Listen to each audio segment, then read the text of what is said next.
What up? This is Rama Screen covering movies, TV, and entertainment, and here's my review of Tone Deaf. Hey, before you watch this review, please subscribe to my channel, press that like button, and ring that bell so you can get notified whenever I post new videos. And if you would like to help support this channel, please do so at patreon.com/ramascreen. That's patreon.com/ramascreen.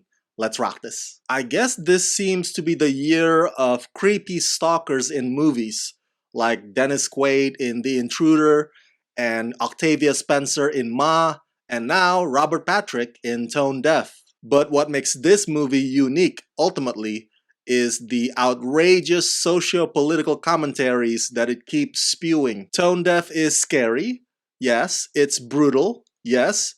But it's also absurdly funny. The entire film is pretty much a satirical response to the ongoing but unseen battle between baby boomers and millennials. Written and directed by Richard Bates Jr., Amanda Crew plays Olive, who after losing her job and after imploding her latest dysfunctional relationship, she escapes the city for the weekend to the countryside for some peace and self-reflection.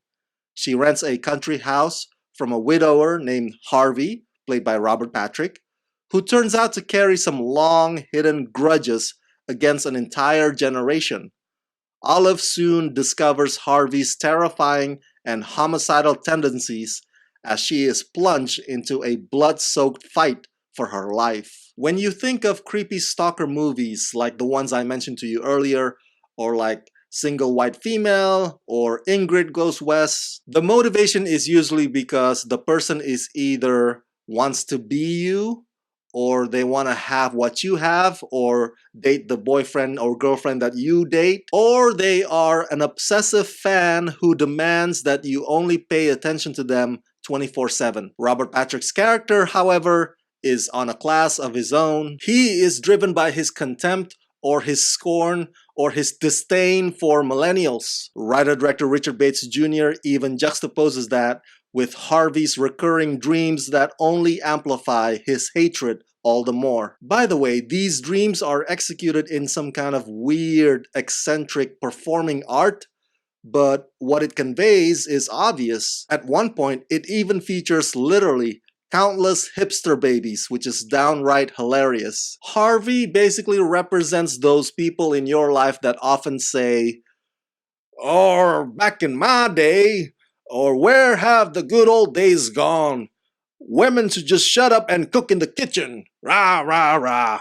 Robert Patrick gives an unsettling performance, especially when he starts to break the fourth wall, rambling about how baby boomers do all the hard work and millennials are the moochers. On the opposite end of that spectrum is the underrated Amanda Crew, who does a fabulous job of embodying all the misunderstood, overblown stereotypes that baby boomers have in their heads about us millennials, about how we can't hold down a job, much less a steady relationship, and how we millennials often look for purpose and meaning and happiness rather than trucking through your standard 9-to-5 miserable work. So these two different mindsets colliding makes Tone Deaf stand out from the rest of the other thrillers in this creepy stalker paranoia genre. I think some of the sequences could be more well staged, and some of the supporting characters that pop up here and there serve little to no purpose. I give the film 1,000 credit for not holding back its graphic violence, but from the point when Harvey versus Olive conflict begins halfway through, from that point on, the movie could have given that sequence a bit more chase and more suspense, something pulse-pounding. But for what it is, and it is an independent film, and because of its clever generational divide underlying theme, Tone Deaf is both amusing and gnarly.